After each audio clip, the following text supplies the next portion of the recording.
बच्चों, पद परिचय में हमने पढ़ा संज्ञा, सर्वनाम और विशेषण। आज हम पढ़ेंगे क्रिया।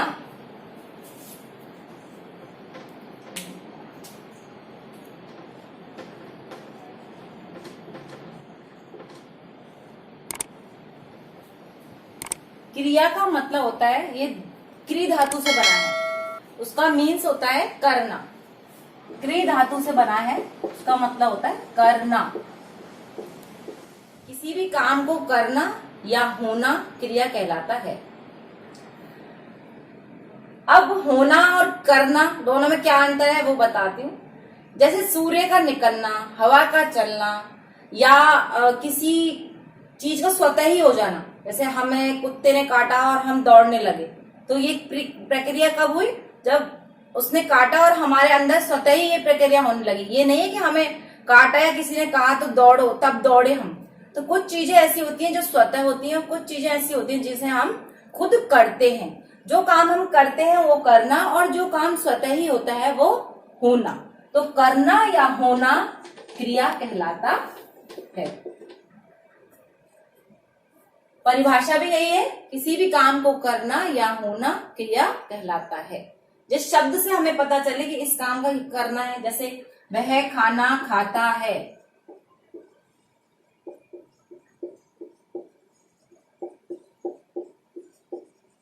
तो क्या काम कर रहा है? वो खाने को खा रहा है, ये काम कर रहा है, तो ये हो गई क्रिया। हर वाक्य में कर्ता, क्रिया, कर्म और सहायक क्रिया होती है। किसी भी वाक्य को हम कर्ता, कर्म या सहायक क्रिया के बिना पूरा कर सकते हैं। हम कर्ता, कर्म और सहायक क्रिया के बिना वाक्य को पूरा कर सकते हैं यदि हमारे पास क्रिया हो तो।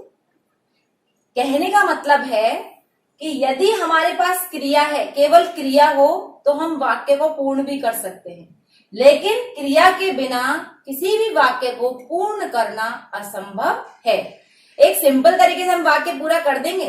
साधारण वाक्य जैसे वह राम है, लेकिन है में भी क्रिया है, सहायक क्रिया है, बिना उसके हम उसको वाक्य को पूरा नहीं कर सकते। लेकिन अकेली क्रिया एक वाक्य को पूरा कर सकती है। जैसे मैंने पूरी क्लास को कहा कि सुनो, तो मैंने पूरी क्लास के लिए कहा, तो ये केवल क्रिया है और वाक्य पूर्ण भी है। सुनो, मैंने किसी बच्चे से कहा खड़े हो गया, खड़े हो जाओ, तो खड़ा हो गया वो बच्चा, पूर्ण हो गया वाक्य। जाओ, तो वो वाक्य पूर्णतः ये इंडिकेट कर रहा है कि मैंने उससे खड़ा किया। और अगला मैंने वाक्य बोला जाओ, तो उससे वो पूर्णतः समझ गया कि मुझे यहां से जाने के लिए कहा जा रहा है। उसमें हमें किसी कर्ता, किसी कर्म या किसी सहायक क्रिया की जरूरत नहीं पड़ी। तो यहाँ कहने का तात्पर्य यह हुआ कि हम एक क्रिया के बिना वाक्य को पूरा नहीं कर सकते। अब वाक्य में इन तीनों की जरूरत होती है, ये तो सबको पता है। वाक्य में अब क्रिया के कौन कौन से रूप होते हैं हम वो पढ़ेंगे। तो सबसे पहले हम पढ़ेंगे क्रिया के भेद।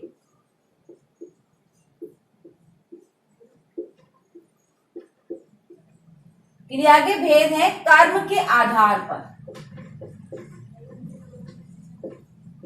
कर्म के आधार पर क्रिया के भेद, ठीक है। ये हम कर्म के आधार पर पढ़ रहे हैं। क्रिया के दो भेद होते हैं मुख्यतः, अकर्मक क्रिया और सकर्मक क्रिया।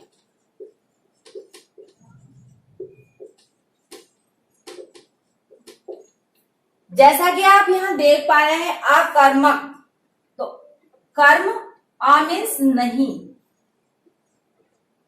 और कर्म सा मीन्स सह या साथ।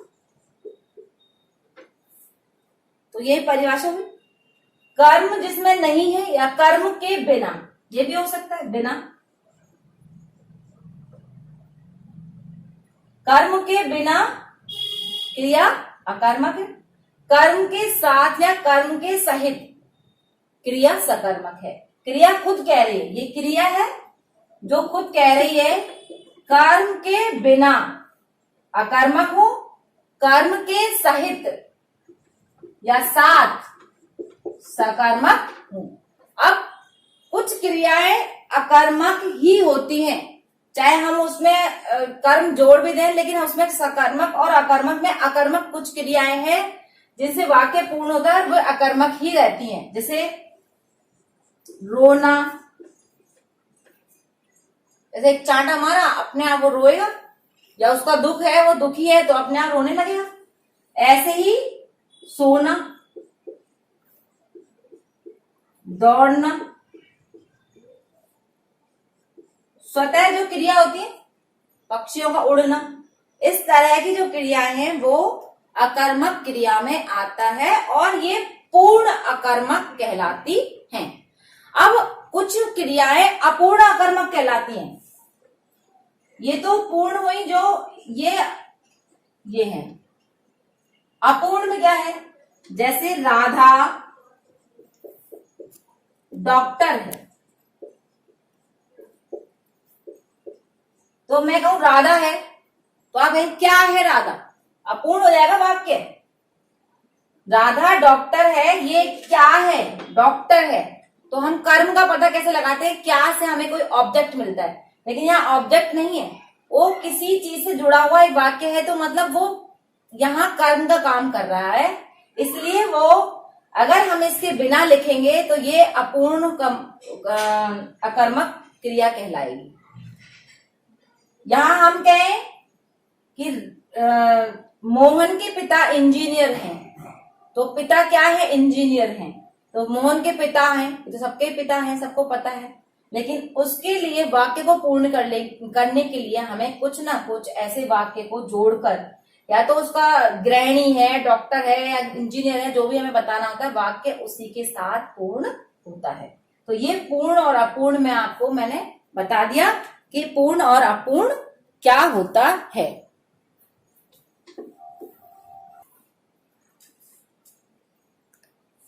अब है सकर्मक क्रिया। सकर्मक क्रिया में कर्म सहित जब वाक्य होता है या क्रिया का फल उसके कर्ता पर पड़ता है तो वहां सकर्मक क्रियाएं होती हैं। जैसे राम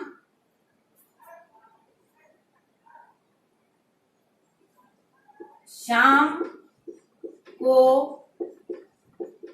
पुस्तक देता है। तो देखिए सकर्मक है, इस चीज को जानने के लिए हमें क्या, एक होता है कर्ता ने कर्म को,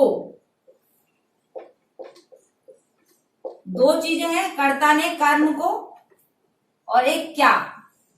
क्या के बदले जब हमें कोई ऑब्जेक्ट मिले या कोई चीज, ऑब्जेक्ट का मतलब है कोई वस्तु के आंसर में यदि ऑब्जेक्ट हो तो वो कर्म कहलाता है। या कर्ता ने कर्म को, यानी एक प्राणीवाचक और एक अप्राणीवाचक। मुख्य जो होता है वो अप्राणीवाचक कर्म होता है। अप्राणीवाचक कर्म क्या होगा? जिसमें प्राण नहीं होते, यानी वस्तु। प्राणीवाचक कर्म उस वाक्य के आधार पर बन जाता है। जैसे यहां देखिए आप, राम ने श्याम को पुस्तक, या राम श्याम को पुस्तक देता है, सही है वाक्य। तो यहां जो किसको, राम ने किसको दी पुस्तक? श्याम को। तो एक कर्म तो ये हो गया, कर्ता ने कर्म को पुस्तक दी। क्या दिया? क्या के आंसर में आ गया? पुस्तक। तो एक कर्म ये हो गया। दो द्विकर्मक वाक्य है ये, एक कर्मक और द्विकर्मक। तो द्विकर्मक वाक्य है, इसमें एक कर्म ये है और दूसरा कर्म ये। अब यहाँ पे ये जो कर्म है वो प्राणीवाचक है।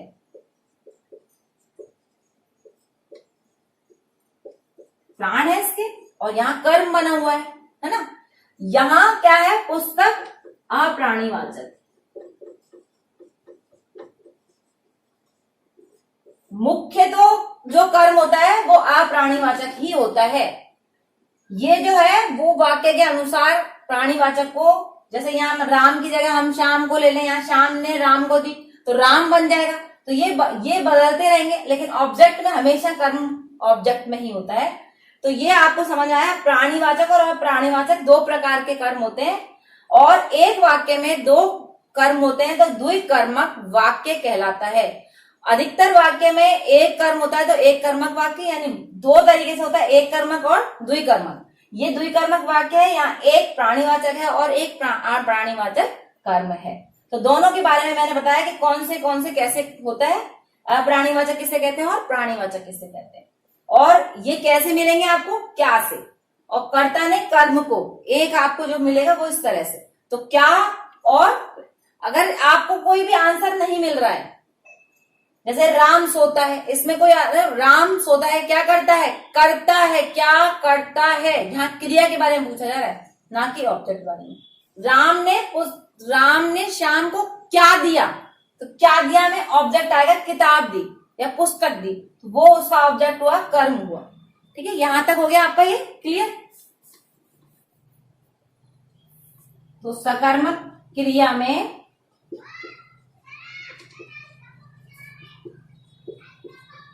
आपने देखा एक पूर्ण सकर्मक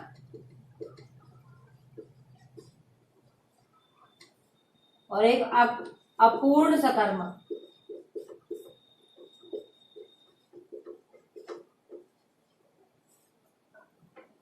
ठीक है, तो जब मैंने आपको बताया कि पूर्ण सकर्मक में तो क्या होगा, पूर्ण सकर्मक में जो मैंने आपको बताया एक कर्मक और द्विकर्मक, जो कि मैंने अभी आपको समझाया, जिसमें एक कर्म है वो एक कर्मक क्रिया, और द्विकर्मक में दो कर्म है जहां पे द्विकर्मक। माँ ने बच्चे को दूध पिलाया, तो किसने किसको, बच्चे को, तो एक यहाँ पे हो गया बच्चा, एक तो बच्चे को, और एक क्या पिलाया, क्या के आंसर में आया ऑब्जेक्ट में दूध। तो इस तरह से दो कर्म, बच्चा दूध पीता है, तो क्या पीता है बच्चा, दूध, केवल एक कर्म है, बच्चा दूध पीता है, डायरेक्ट वो काम करेगा। अपूर्ण सकर्मक क्रिया, इन क्रियाओं में कर्म के होते हुए भी वे क्रियाएं अपूर्ण जैसी लगती हैं, यानी कि कोई भी पूर्णता के लिए हमें एक संबंधित पूरक शब्द लेना पड़ता है। जैसे लड़कियों ने रागिनी को अपनी नेत्री चुना, तो लड़कियों ने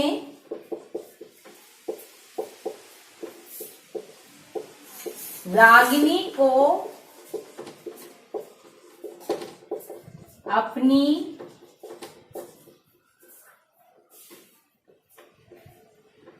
नेत्री चुना। लड़कों में नेता चुना जाता है, इसमें नेत्री। तो लड़कियों ने क्या चुना, यहाँ पे उन्होंने चुना, नेत्री चुनना, बनाना किसी को, मानना या समझाना, इस तरह के जो शब्द हैं वे अपूर्ण अकर्मक क्रियाएं हैं। समझ में आ गया, इस तरह के जो शब्द हैं, जैसे चुना, उन्होंने उसको चुना, तो यहाँ जो चुना या बनाना या मानना या समझाना, इस तरह के शब्द अपूर्ण सकर्मक क्रियाएं कहलाती हैं। कुछ क्रियाएं व्युत्पन्न क्रिया से उत्पन्न होती हैं, यानी वहां उसका ओरिजिन है वो वहां से होती है। पहली है इसमें प्रेरणार्थक क्रिया।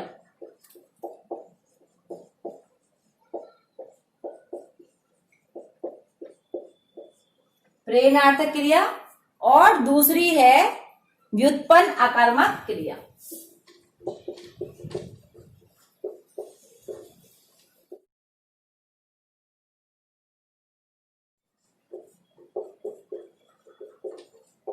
अब 12th कोर्स में आपके में प्रेरणार्थक क्रिया है, जो देखिए प्रेरणार्थक में क्या होता है, जो कर्ता होता है वो स्वयं कार्य ना करके किसी और से कार्य करवाता है, यानी खुद कार्य ना करके किसी और को कार्य के लिए प्रेरित करता है, वो प्रेरणार्थक क्रिया कहलाती है। जैसे देखिए, माँ बच्चे को दूध पिलाती है। तो देखिए यहां काम कौन कर रहा है? बच्चा। बच्चा पी रहा है दूध तो, लेकिन पिला कौन रही है? माँ। माँ इसकी प्रेरणा बनी हुई है जब ये दूध पी रहा है, यानी माँ बच्चे को दूध पिलाती है। बच्चा स्वयं नहीं पी रहा, उसको माँ प्रेरित कर रही है जब पी रहा है। तो ये तो हो गया प्रथम प्रेरणार्थक। इसमें भी दो है, ये प्रथम प्रेरणार्थक है। जब कार्य ये बच्चा खुद ना करके माँ उसे करवा रही है, प्रथम प्रेरणा है। अब माँ ने आया से बच्चे को दूध पिलवाया।